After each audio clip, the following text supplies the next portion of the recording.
네, 할렐루야. 우리 힘차게 줍시다. 할렐루야. 네. 오늘이 한 해의 마지막 예배인데 참 많은 생각들을 하게 하는 시간입니다. 오늘 말씀의 주제는 이 말씀대로라는 주제를 가지고 전하려고 합니다. 너무나 당연한 말이죠. 당연히 말씀대로죠. 근데 이 말씀대로라는 단어에 대해서 더 많은 메타포, 의미를 담아보려고 합니다. 곧 있으면 성탄절입니다. 그럼 성탄절이 어떤 절기죠? 예수님이 아기 예수로 이 땅에 오신 날. 그날을 성탄절로 우리는 지킵니다. 사실은 정확하게 말하면 예수님이 언제 태어났는지 아무도 모릅니다. 우리가 이 날을 정하여 지키는 것은, 분명한 것은 우리가 언제인지는 몰라도 그분이 이 땅에 오셨다는 사실을 기념하기 위하여 지키는 날이라는 거죠. 그래서 많은 사람들이 이 성탄절 하면 떠오르는 걸 뭘로 떠오르냐, 대체하느냐, 기쁨이라고 비례합니다. 그죠? 성탄절은 뭡니까? 기쁨과 즐거움 있는 시간, 그런 날입니다. 근데 요즘은 이 기쁨이라는 단어는 있는데 예수가 빠진 그런 즐거움만 있는 성탄절의 절기가 되어버리는 가끔 현실을 바라보게 됩니다. 분명한 것은 적어도 우리는, 여러분들은 이 사실을 알고 있습니다. 이날은 예수가 아기로 이 땅에 오신 날입니다. 근데 왜 우리가 이 사실만으로 기뻐합니까? 여기에는 숨겨진 메타포가 있죠. 우리를 사랑하셔서 하느님의 아들이신 그분이 인간의 몸으로 이 땅에 오셨는데, 인간의 몸 중에 가장 약한 아기 예수로 오셔서 자기의 모든 허약한 부분을 우리 가운데 드러내시고, 그 모든 불편함 속에서 인간으로 자라나셔서 우리를 사랑하시고 애쓰신 모든 시간들을 증명하는 그런 날이기 때문인 거죠. 그냥 그분이 이 땅에 오셨기 때문에 특별한 날이 아니라 그분이 우리를 위해서 무언가를 하기 위해서 온 날이기 때문입니다. 그분은 그냥 하나님의 아들로 이 땅에 오신 게 아니죠. 그분의 목적은 뭡니까? 예수의 목적. 그가 인간이 되셔서 우리에게 오신 목적, 삶의 목표, 그것은 죽음입니다. 그래서 우리는 그분을 기념합니다. 나를 위해 죽으신 그분을 가장 기쁜 날로 선포합니다. 이것이 성탄절의 가장 큰 메타포의 의미죠. 우리 이런 마음을 가지고 매년 이 절기 때마다 이 날이 어떤 날인지를 사람들에게 알려야 하며 그렇게 즐겨야 하고 그런 마음가짐으로 그 시간을 보내야 합니다. 세상은 우리를 혼동시킵니다. 성탄절이 우리에게 그저 세상의 즐거움과 가치관대로 살아가지 못하면 마치 교회 안에 있으면 내가 패배하는 것 같은 그런 불안한 심리를 주는 아주 이상한 생각들을 우리에게 던집니다. 그러나 중요한 것은 그리스도인의 승리는 교회 안에 있는 겁니다. 그날의 의미 그대로 그 안에 있는 것이 우리의 승리라는 것을 선언해 봅니다. 제가 얼마 전에 그 말씀을 묵상하다가 어디서 이 말을 들었던 것 같아요. 그 말씀의 한 작은 문장은 이겁니다. 철저한 계획대로 되어진 인생이 말씀대로 살아가는 인생을 뛰어넘지 못한다 라는 말이었어요. 처음엔 이 말을 들을 때 이게 무슨 의미일까 많은 생각을 해봤습니다. 말씀대로 살아가는 인생, 자기 계획대로 되어지는 인생, 이것들 두 개를 대립을 하는 이 이야기가 잘 이해가 되지 않았어요. 헤롯과 예수는 바로 이러한 극명한 대립을 보여줍니다. 헤롯은 어떤 입장이냐? 계획대로 되어진 인생이에요. 계획대로 살아가는 인생. 그럼 아기 예수는 어떤 인생입니까? 바로 제가 말하고 싶은 거죠. 말씀대로 살아가는 인생. 이 두 가지를 극명하게 대립하려고 하는 겁니다. 왜 하필, 우리는 한번 생각해 봐야 돼요. 왜 하필 마태복음 2장에 왜 하필 헤롯 대왕과 아기 예수가 이렇게 겹쳐서 만나게 되는지 우리는 그 의미를 잘 알지 못합니다. 여러분, 헤롯 대왕은 그 당시 그 땅의 그 지역의 가장 정점에 있었던 권력을 가지고 있었던 존재입니다. 심지어 헤롯 대왕이라고도 이야기하죠. 그러면 예수는 어떻습니까? 그분은 하나님의 아들로 이 땅에 오셨습니다. 헤롯이 있을 때 예수는 어떤 모습이었죠? 아기였습니다. 아기 예수와 헤롯 대왕, 이건 비교조차 할 수 없는 대립입니다. 그러나 성경은 지금 우리에게 이러한 분명한 대립을 보여줍니다. 우리는 헤롯 대왕에 대해서 먼저 생각해 볼 필요가 있어요. 헤롯은 이둠의 출신입니다. 에돔 출생이에요.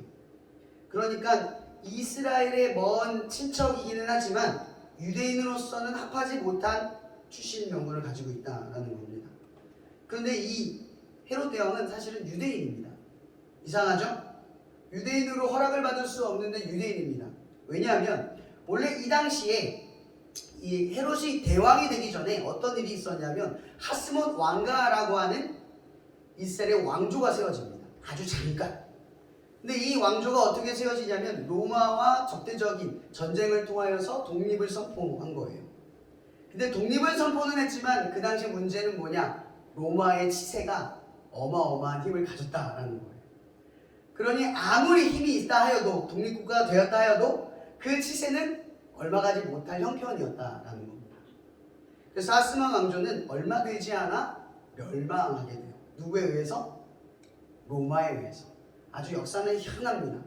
근데 하필 이 헤롯 대왕이 헤롯 왕이 되기 전에 로마의 황제와 친구였습니다. 그래서 그로 인하여 로마의 분봉왕으로 이스라엘 땅의 왕이 된, 그것을 헤롯 왕이라고 부르게 된 겁니다. 그렇게 왕이 된 거예요. 굉장히 치밀한 계획처럼 이어지는 이 계획들이 있었던 겁니다. 그러나 거기엔 운도 있었죠. 이해할 수 없는 어떤 상황들이 벌어진 거예요. 그러나 중요한 것은 헤롯 왕이 이렇게 왕이 되었다라는 겁니다. 근데 이 헤롯 대왕에게 아주 결정적인 게 있어요. 여러분, 이 사람이 유대인이 되어 수 있었던 건 바로 이거예요. 뭐냐면 하스몬 왕조가 세워졌을 때 이 이두메라는 지역을 점령을 하게 됩니다. 근데 이 점령을 하게 된 다음에 하스몬 왕조에서 어떤 일을 벌이냐면 모든 그 성인들, 모든 사람들에게 할례를 강제로 시킵니다. 그래서 그 지역에 있는 사람들조차 유대인으로, 유대 국가로 만들려고 했었습니다. 그래서 이로 인해서 헤롯도 유대인이 되고 이 유대인 출신이 되는 이 사람은 에돔 사람이지만 헤롯 왕으로 등극하게 된 겁니다. 근데 사람들이 보기엔 이런 거죠. 일본의 강점기 시대 때 일본 천황이 우리나라에 어떤 사람을 왕으로 갑자기 추대를 하면 여러분 그 당시 사람들은 어떻게 받아들일까요? 그걸 왕으로 받아들일까요? 왕으로 인정할 수가 없겠죠. 그러니까 헤롯 왕은 이러한 형편 속에서 왕이 되었다라는 거예요. 그래서 오늘 본문의 말씀에 보면 이 헤롯 대왕이 얼마나 잔혹했나를 어디서 보여주냐면 16절에 이렇게 나와 있어요. 이 헤롯이 박사들에게 속은 줄 알고 심히 노하여 사람을 보내어 베들레헴과 그 모든 지경 안에 있는 사내 아이를 박사들에게 자세히 알아본 그때를 기준으로 하여 2살부터 그 아래로 죽이니. 여러분, 보통 사람이 아니면 아기를 죽일 수 있는 강한 심장을 가진 사람은 없습니다. 여러분, 아기를 어떻게 죽여요? 그렇게 예쁜 아기를 어떻게 죽이냐고. 얼마나 잔혹한 사람이면 죽일 수 있었을까? 여러분, 우리는 여기서 질문을 던져야 돼요. 헤롯은 철저한 계획을 가지고 있는 사람이에요. 그래서 어떻게 죽이냐면 조사를 하는 거예요. 그 동방박사 갔던 지역에 예정되었던 곳에 딱 2살 미만, 아주 합리적인 조건을 계획을 잡는 거예요. 2살 밑에 있는 아기들을 다 죽인 겁니다. 계획대로. 헤롯의 계획대로 다 죽인 겁니다. 이것이 헤롯이 얼마나 잔혹할 수밖에 없었던, 그만큼 그가 왕으로서 얼마나 불안정하고 왕으로 인정받기를 바랬는지를 보여주는 장면입니다. 이것이 헤롯 왕의 삶의 태도와 모습이었던 거예요. 그리고 그의 방식은 가장 자기가 정점인 권력과 힘이 있었던 그것을 바탕으로 어떻게 살았느냐? 자기의 뜻대로, 자기의 계획대로 살아갔다라는 겁니다. 그것이 헤롯 왕을 설명하는 내용입니다. 우리 본문 17절 18절의 말씀을 보면 이에 선지자 예레미야를 통하여 말씀하신 바 라마에서 슬퍼하며 크게 통곡하는 소리가 들리니 라헬이 그 자식을 위하여 애곡하는 것이라. 그 자식이 없으므로 위로받기를 거절하였다 함이 이루어졌느니라. 여러분, 참으로 아이러니한 건요, 헤롯 왕의 잔혹함이 드러남과 동시에 어떤 사실이 증명하느냐? 하나님의 뜻대로 지금 이루어지고 있다는 겁니다. 자, 아까 뭐라고 했죠? 지금 이 상황, 2살 밑으로 아이를 죽이는 것은 헤롯 대왕의 계획대로 이루어지는 것처럼 보이는 작금의 현상이 하나님의 뜻대로 이루어지고 있다라고 성경은 기록하고 있다는 거예요. 그럼 이해가 되세요?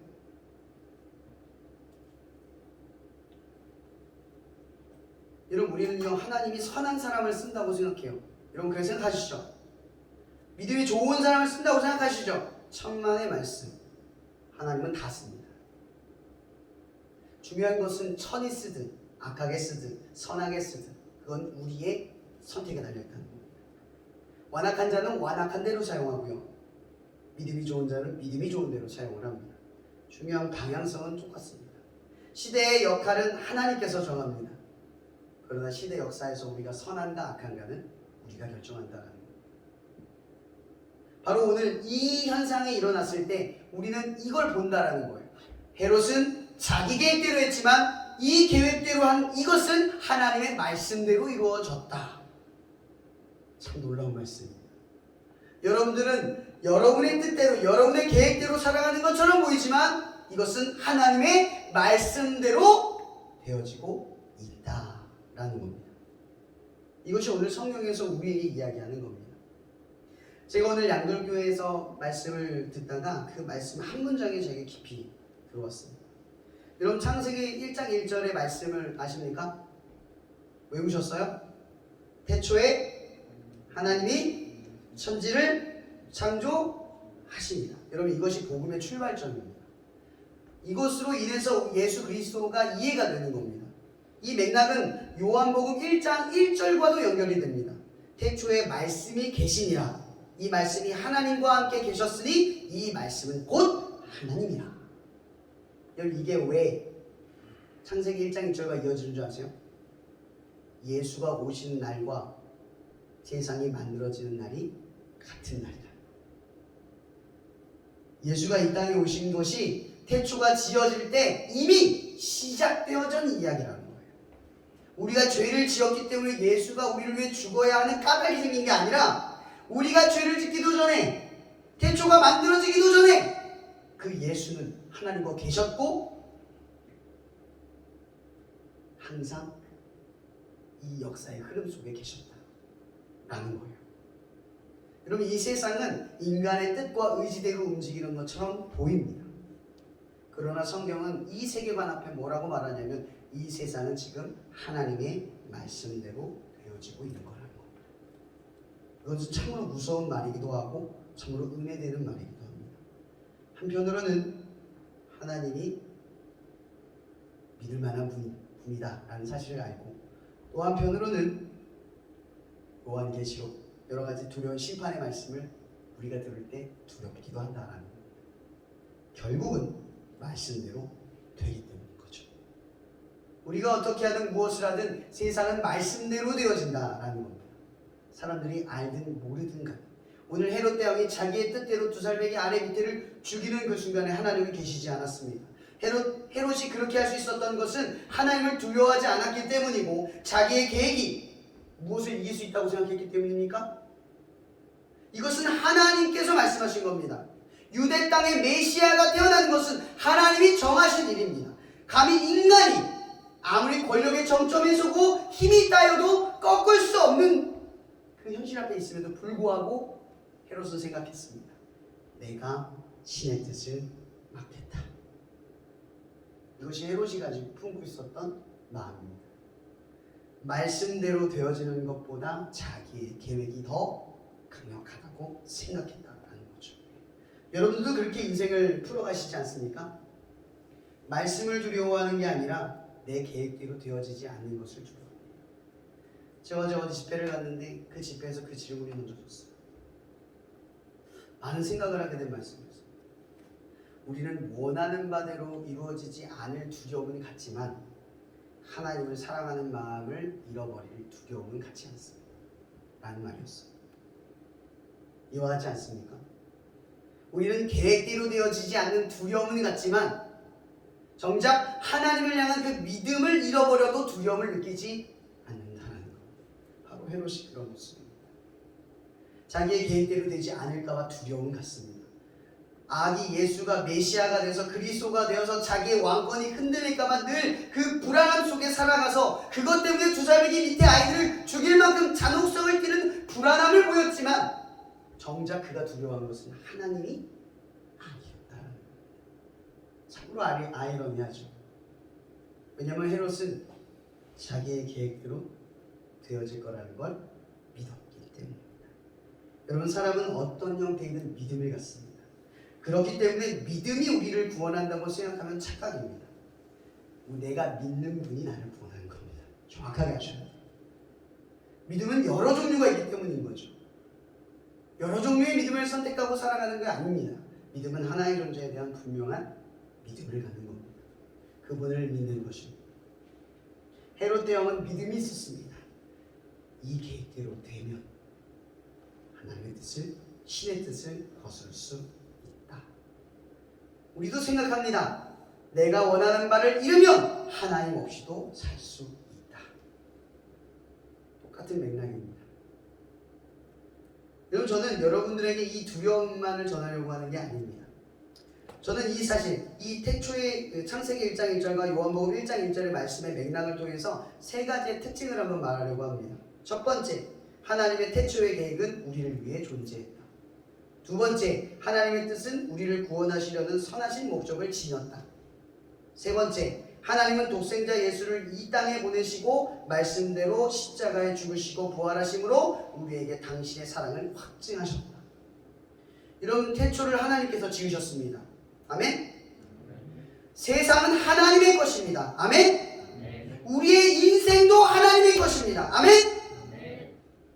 근데 우리의 인생을 하나님께 맡겼을 때 우리가 하나님을 신뢰할 수 있는 건 그분이 우리의 자유의지를 꺾어서 우리가 하고 싶지 않은 방향으로 나아가게 만드시는 분이 아니라는 걸 알기 때문입니다. 왜냐? 그분이 우리의 자유의지를 인정하고 존중하기 위해 그분이 선택하신 건 자기의 사랑하는 것을 내어주셔서 믿음을 갖게 하신 일입니다. 이런 믿음은 자유의지의 결정입니다. 선택입니다. 우리의 자유의지의 선택은 예수 그리스도를 믿는 일입니다. 그렇기에 우리에게 자유가 주어졌습니다. 그러나 우리는 어떻습니까? 하나님을 믿는 자유보다 여전히 하나님을 믿지 않는 자유를 쫓아갑니다. 오늘 제가 양조교회에서 받았던 질문은 이겁니다. 여러분이 하나님의 것이라면 왜 하나님께 다 맡겨드리지 못합니까? 라는 질문이었습니다. 여러분의 인생이 여러분의 것입니까? 하나님의 것이면 왜 맡기지 않습니까? 우리 인생이 하나님의 것인데 그분이 만드시고 그분이 창조하신 그것이 하나님의 것인데 우리는 왜 우리 자신을 하나님께 맡기지 않습니까? 왜 그분의 소유로 살아가지 않느냐라는 겁니다. 이런 우리는 하나님의 계획을 알 수 없습니다. 하나님의 뜻을 이해할 수 없습니다. 그렇기에 우리 자신을 맡기는 일은 사실은 어렵지 않습니까? 이해할 수도 없고 납득하기도 어려운 하나님의 뜻을 받아들이고 나의 인생을 하나님께 드리는 것은 쉽지 않은 거죠. 내 인생이 하나님의 것입니다. 이렇게 인정하기는 어렵겠죠. 그러기에 하나님은 우리에게 무엇을 주셨습니까? 믿음을 주셨습니다. 우리는 하나님의 뜻을 이해하려 들면 안 됩니다. 물론 어느 정도의 상식으로 이해할 수는 있습니다. 그러나 우리의 믿음의 대부분의 결정은 머릿속의 이해로 결정되는 게 아니라 말씀대로 믿었기 때문에 결정이 되는 겁니다. 제가 말하고 싶은 건 이것입니다. 그리스도인의 상식은 머리에서 나오는 게 아니라 말씀에서 나온다라는 겁니다. 말씀대로 이루어지는 인생이라는 것은 말씀 그대로 살아가고 말씀 그대로 완성되는 그것에 대해 이야기하려는 거죠. 저는 오늘 말씀의 본문을 보면 첫 구절부터 돌아가려 합니다. 오늘 본문 13절의 말씀이 이렇게 시작합니다. 주의 사자가 갑자기 요셉에게 꿈에 나타나 현몽하여서 말을 합니다. 헤롯이 아기 예수를 죽이려고 하니 빨리 지금 애굽 땅으로 도망가! 라고 이야기합니다. 그리고 요셉은 그 이야기를 듣고 피하여 애굽으로 도망갔다고 이야기합니다. 저는 이 말씀에서 소름이 돋았습니다. 보세요. 헤롯 왕은 그 당시 많은 정보력과 권력의 정점이 있다고 제가 말씀드렸습니다. 그럼에도 불구하고 아기 예수를 죽일 수 없었던 건 말씀대로 흘러갔기 때문입니다. 헤롯에게 힘이 있었지만 말씀대로 가는 힘을 꺾지 못했다라는 겁니다. 14절에 이렇게 말합니다. 요셉이 일어나 밤에 아기와 그의 어머니를 데리고 애굽으로 떠나가 헤롯이 죽기까지 거기에 있으니 이는 주께서 선지자를 통하여 말씀하신 바 애굽으로부터 내 아들을 불렀다함을 이루려 하심이라. 아멘. 이런 말씀대로 된 겁니다. 말씀대로 되니까 헤롯이 못 꺾습니다. 말씀대로 이루어졌습니다. 근데 요셉이 말씀대로 했기 때문에 말씀이 이루어진 겁니다. 여러분, 두 번째 어떤 일이 벌어집니까? 헤롯 왕이 두 살배기 아래를 죽이죠. 그 죽인 뒤에 오늘 말씀 본문에 뭐라고 이야기합니까? 또 라마에서 슬퍼하며 크게 통곡하는 소리가 들리니 라헬이 그 자식을 위하여 애곡하는 것이라. 그가 자식이 없으므로 위로받기를 거절하였도다함을 이루어 내려 하시니라. 또 말씀대로 이루어졌습니다. 헤롯은 자기의 계획대로 되어졌다고 생각했는데 그 일이 하나님의 뜻대로 흘러가고 있다라는 겁니다. 그리고 세 번째 일어난 일이 뭡니까? 이제 하나님께서 애굽 땅을 떠나 다시 어디로 돌아가라고 합니까? 그렇죠. 약속의 땅 예루살렘으로 돌아가라고. 근데 저는 여기서 또 생각해보게 되는 것이 있었어요. 그럼 요셉이 어디로 가죠? 요셉이 어디로 가요? 원래 있었던 데로 돌아갑니까? 어디로 갑니까? 나사렛으로 갑니다. 나사렛은 시골의 촌동네입니다. 그러니까 사람들이 찾기 어려운 동네, 발견되기 싫은 동네라는 겁니다. 그럼 보세요. 하나님께서는 요셉에게 애굽 땅을 떠나 하나님께서 약속했던 곳으로 가라라고 말씀하셨는데 요셉은 어떻게 합니까? 두려워서 가기가 싫었다라고 성경은 설명합니다. 하지만 떠났습니다. 떠났는데 어디로 갑니까? 하나님이 지정한 곳까지 간 게 아니라 어디요? 나사렛까지 갔습니다. 그런데 오늘 본문 23절에 뭐라고 말하냐면 나사렛이란 동네에 가서 사니 이는 선지자로 하신 말씀에 나사렛 사람이라 칭하리라 하신 것을 이루려 합니다. 아멘. 저는 이 말씀을 읽는데 그 생각이 들어요. 여러분, 요셉이 하나님의 뜻대로 선택하지 않았어요. 그러면 하나님의 계획이 어그러져야 되는 거 아닙니까? 요셉 때문에? 근데 그것마저도 하나님께서 이루려고 하신 말씀대로 이루어졌다는 것이 저에게 큰 위로가 됐습니다. 여러분들이 죄인되고 연약하고 아무리 변화된 것 같아도 아직도 제자리인 것처럼 느끼는 그 순간조차도 말씀대로 이루려 하십니다. 이 말씀을 떠올려야 합니다. 우리는 지금 말씀대로 이루는 대로 흘러가고 있습니다. 여러분, 인생은 철로와 같습니다. 기차가 철로를 떠나서 온전한 길로 갈 수 없습니다. 그러나 조금은 멀리 갈 수 있겠지만 이내 멈출 수밖에 없습니다. 여러분, 말씀이라는 것은 철로와 같습니다. 모든 인생은 이 철로를 지나가야 합니다. 이 철로를 비껴난 다른 길은 없다라는 말입니다. 여러분들의 기차로 철로를 떠나 다른 길을 가려 하여도 철로의 뒤로 후진하여 가려고 하여도 우리의 길은 원웨이 하나밖에 없다라는 말입니다. 여러분, 제가 말씀대로라는 주제를 던진 것은 바로 이것 때문입니다. 첫 번째, 말씀대로 사십시오. 계획대로가 아닙니다. 말씀대로 사십시오. 두 번째, 말씀대로 이루어집니다. 이걸 기억하십시오. 그리고 끝으로 말씀대로 하여도 말씀대로 이루어지지 않을 것 같아도 오늘 말씀을 기억하십시오. 나사렛이란 동네에 가서 사니 이는 선지자와 하신 말씀을 나사렛 사람이라 칭하라 하심을 이루려 하십니다. 하나님은 이루십니다. 아멘. 우리의 인생은 결국 말씀대로 이루어질 것입니다. 그러나 기억하십시오.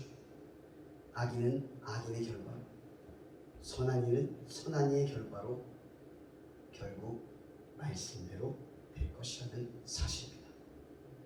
여러분, 여러분의 인생에 가장 필요한 것이 무엇입니까? 바로 믿음입니다. 그리고 그 믿음은 말씀대로 살아가는 믿음과 말씀대로 이루어질 것이라는 믿음, 이 두 가지가 여러분에게 가장 중요한 진리입니다. 여러분, 성탄절은 말씀대로 이루어진 날입니다. 아멘. 그날을 통하여 우리는 생각합니다. 우리의 인생도 말씀대로 이루실 것입니다. 기도하겠습니다. 사랑해 주님 감사합니다. 올 한 해 동안 캠퍼스 처치를 하나님은 말씀대로 이루셨습니다. 우리의 부족함 속에서, 우리의 넉넉함 속에서, 우리의 충분함 속에서도, 우리의 부족함 속에서도 하나님은 캠퍼스 처치의 이 예배를 하나님의 말씀대로 이루셨음을 우리는 믿습니다. 또한 우리가 말씀대로 살아가기를 결심합니다. 하나님, 우리가 이 예배를 지켜가며 말씀대로 살아가기를 멈추지 아니하며 말씀대로 이루어가심을 더욱 소망하는 우리의 믿음의 현실을 지켜낼 수 있게 도와주시옵소서. 예수 그리스도의 나심을 고대하며 성전을 지켰던 암나처럼, 그리고 시므온처럼 그들의 인생이 예수를 만나 그의 인생이 충분하다 결론을 맺었던 그 결과 속에 있었던 것처럼, 우리도 이 캠퍼스 안에 예수를 만나 충분하게 이르게 하는 그러한 예배가 되어져 갈 수 있도록 우리를 인도하여 주시옵소서. 우리는 지금 말씀대로 결심하며 말씀대로 세워질 그것을 소망하며 고백합니다. 말씀대로의 역사가 우리 가운데 흘러나게 하옵소서. 모든 권세 감사를 살아계신 예수 그리스도 이름으로 기도합니다. 아멘. 이 시간도 우리를 사랑하시는 하나님의 사랑과 말씀대로 이루어지는 그 역사, 말씀대로 살아가시는 그 역사를 보여주신 예수 그리스도의 은혜와 말씀대로 이루실 성령님의 교통 역사하심, 날마다 말씀대로 살아가기를 결단하며 말씀대로 이루어지기를 믿는 자들마다 하나님과 함께 하시니 또한 하나님께서 인도하시고 결심해짐이 충만하기를 예수 그리스도 이름으로 축복하며 축원하며 기도하옵나이다. 아멘.